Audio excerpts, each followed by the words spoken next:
Hi అండి, నమస్తే. మన ఇంట్లో ఉండే సీజర్ని కానీ నైఫ్ని కానీ పీలర్ ఏవైనా సరేనండి ఈజీగా షార్ప్నెస్లోకి తెచ్చుకోవాలంటే ఇలాంటి ఇనుపది కానీ స్టీల్ది కానీ స్క్రూ డ్రైవర్ ఉంటుంది కదండి, వీటిని పదును పెట్టడానికి ఖచ్చితంగా స్టీల్ అయినా యూజ్ చేయాలండి. అప్పుడే అవి షార్ప్నెస్లోకి వస్తాయి. సీజర్ని కూడా షార్ప్నెస్లోకి తెచ్చుకోవాలంటే ఇలా వీడియోలో చూపించిన మాదిరిగా నైఫ్ని తీసుకొని రెండు సీజర్ మధ్యలో పెట్టేసి ఇలా క్రాస్గా అన్నామనుకోండి, ఒక 1 మినిట్ పాటు అలాగే చేసామనుకోండి, ఈ రెండు కూడా త్వరగా షార్ప్నెస్లోకి వస్తాయి. ఈ పీలర్ని మాత్రం షార్ప్నెస్లోకి తెచ్చుకోవడానికి అయిపోయిన ట్యాబ్లెట్ షీట్స్ ఉంటాయి కదండి, ఆ షీట్తో ఇలా వీడియోలో చూపించిన మాదిరిగా దీన్ని కూడా స్ట్రేట్గా కానీ లేదా క్రాస్గా కానీ ఇలా అనేసామనుకోండి, ఈ పీలర్ కూడా షార్ప్నెస్లోకి వస్తుంది. ఇప్పుడు మీకు కట్ చేసి కూడా చూపిస్తానండి. ఇలా మందంగా ఉన్న కార్డ్బోర్డ్ని కట్ చేసి చూపిస్తున్నాను చూడండి, చాలా ఈజీగా కట్ అయిపోతుంది. నచ్చితే లైక్ చేయండి. పల్లికాయని మనము పిల్లలు కానీ మనమైనా ఒలుచుకోవాలంటే చేత్తో గట్టిగా ప్రెస్ చేస్తేనే మనము దాంట్లో ఉండే పల్లీలను తినగలుగుతాం కదండి. అలా కాకుండా సీజర్ని తీసుకొని ఇలా రెండిటి మధ్యలో మనము సీజర్తో గట్టిగా ప్రెస్ చేసామనుకోండి, పల్లికాయ అనేది ఈజీగా పగులుతుంది. దీంతో మనము ఎన్ని పల్లీలైనా ఈజీగా తీసుకోవచ్చండి. చిన్నపిల్లలే కాకుండా మనం కూడా ఈ టిప్ని ఫాలో అవ్వచ్చు. మరొక టిప్, ఒక గిన్నెలో 1 టీ స్పూన్ కానీ 2 టీ స్పూన్ వరకు ఇక్కడ పసుపుని తీసుకుంటున్నానండి. మీరు ఎక్కువ మోతాదులో ప్రిపేర్ చేసుకోవాలంటే మీరు ఎక్కువగా తీసుకోవచ్చు.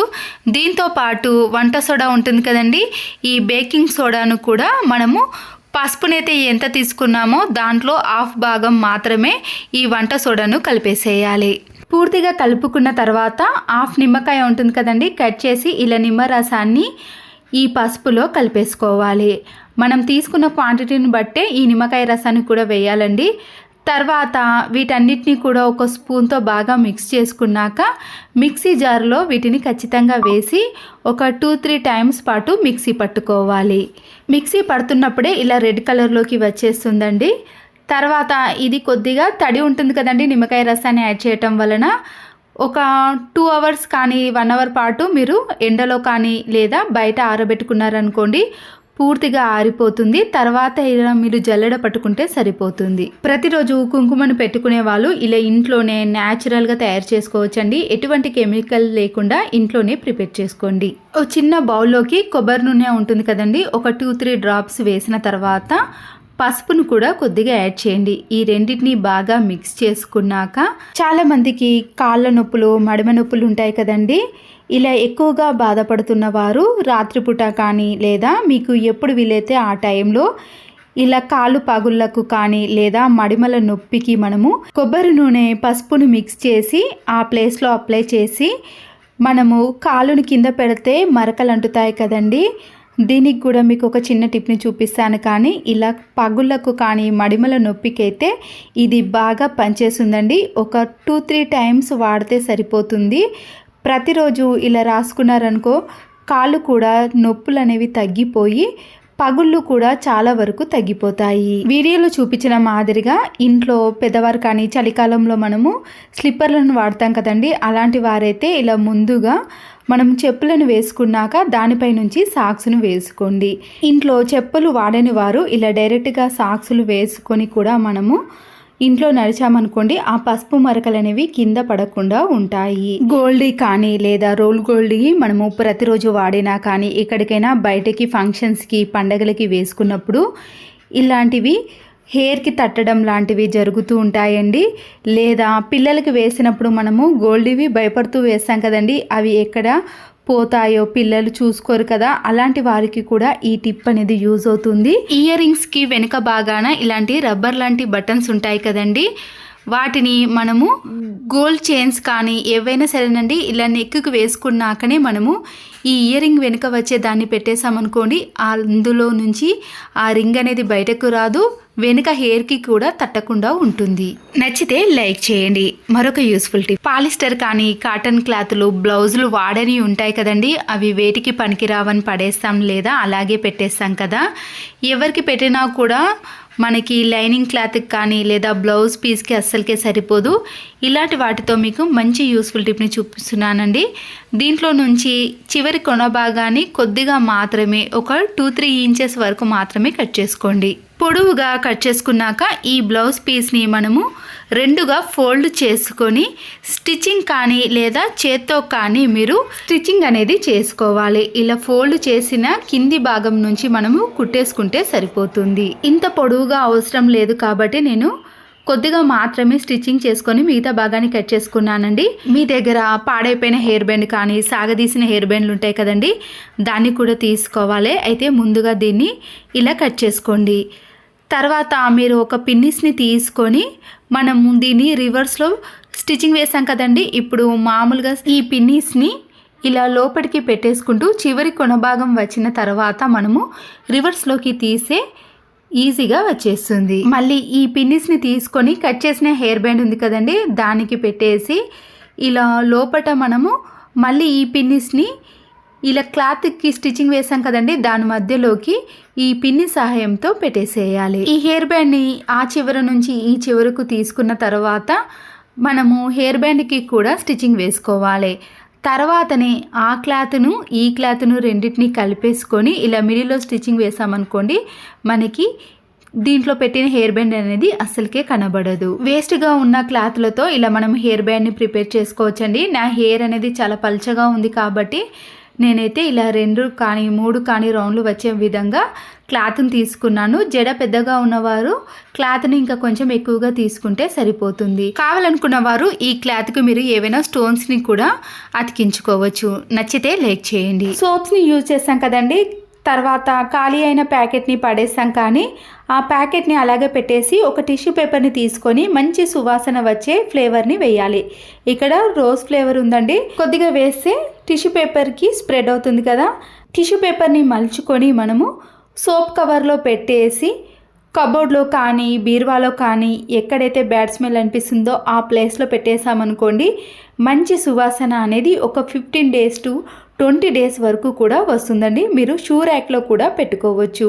సరిగా విజిల్ రానప్పుడు కానీ లేదా లీకేజ్ సమస్య వస్తున్నప్పుడు ఒక్కొక్కసారి ప్రెషర్ కుక్కర్ యొక్క విజిల్ అనేది లూజ్గా రావటం వల్ల కూడా మనకి ఇలాంటి సమస్యలు వస్తాయండి.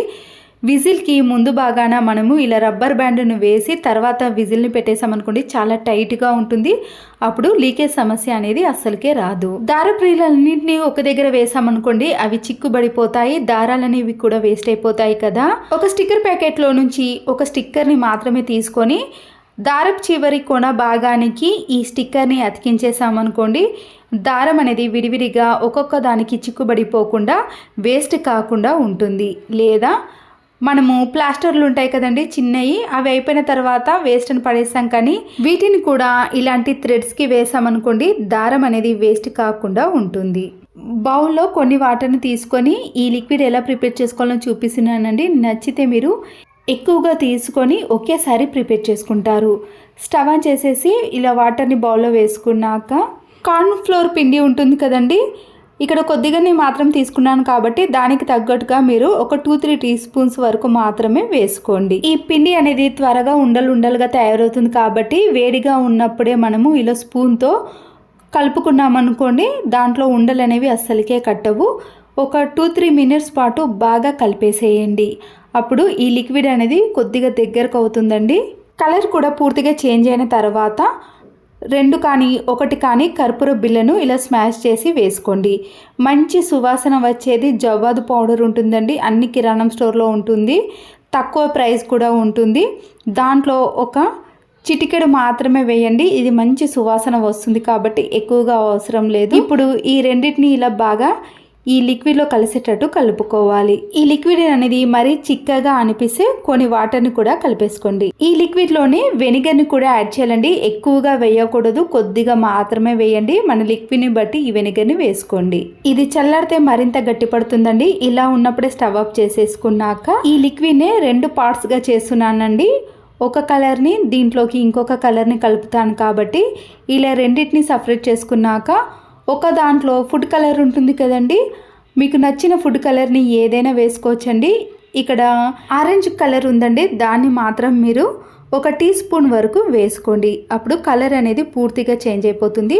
మరొక దాంట్లో ఉజాలా ఉంటుంది కదండి, బ్లూ కలర్, దాన్ని కూడా ఇందులో వేసుకుంటున్నాను.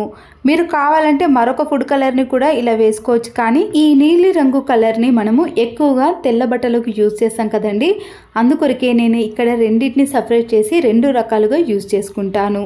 మీరు కావాలంటే ఒకే ఫుడ్ కలర్ని వేసుకొని ఒకదానికే యూజ్ చేసుకోవచ్చు. ఈ ఫుడ్ కలర్ని కూడా స్పూన్తో కలిపేసుకున్నాం అనుకోండి, కలర్ అనేది పూర్తిగా చేంజ్ అయిపోతుంది. మీకైతే వాసన మంచిగా వస్తుందండి. ఎందుకంటే జవాదు పౌడరు, కర్పూరాన్ని కలిపాం కాబట్టి మనము బయట కంఫర్ట్ని కొనాల్సిన పని లేదండి. కంఫర్ట్ కూడా చాలా తక్కువ కాస్ట్ కాదు కదా, ఎక్కువ ప్రైస్లో ఉంది కాబట్టి. అంతేకాకుండా బయట వాటికంటే మనం ఇంట్లో ప్రిపేర్ చేసుకునేవి బట్టలకు యూజ్ చేయండి. బట్టలు అయితే స్టిఫ్గా ఐరన్ చేయాల్సిన పని లేకుండా, కాటన్ బట్టలు అయితే ఇంకా స్మూత్గా, వీటికైతే మంచి సువాసనతో పాటు ఎలాంటి మురికి కూడా ఉండదండి. ఎందుకంటే దీంట్లో వెనిగర్ని యాడ్ చేయటం వల్ల వెనిగర్ అనేది మురికిని పోగొట్టడంలో యూజ్ అవుతుంది. వాషింగ్ మిషన్లో వేసే లిక్విడ్ని వేసినాక తెల్ల బట్టలకైతే ఈ నీలి రంగు లిక్విడ్ని వేయండి. లేదంటే డైలీ వాష్ బట్టలకైతే ఈ ఆరెంజ్ కలర్ లిక్విడ్ని 1 స్పూన్ వేస్తే సరిపోతుంది. ఈ లిక్విడ్ వేసే వాషింగ్ మిషన్లో బట్టలు అనేవి కలర్ షేడ్ అవుతాయని అస్సలకి టెన్షన్ లేదండి. ఫుడ్ కలర్ అనేది ఎలాంటి బట్టలకు కూడా కనిపించదండి. మంచి సువాసనతో పాటు బట్టలు అనేవి స్టిఫ్గా నీట్గా రావటమే కాకుండా ఐరన్ చేయాల్సిన పని కూడా ఉండదు. మీరు తెల్ల బట్టలకు, కాటన్ బట్టలకు, డైలీ వాష్ బట్టలకు ఇలా ఒకేసారి లిక్విడ్ని యూజ్ చేయండి. కంఫర్ట్ని కూడా మీరు బయట కొనాల్సిన పని లేదు.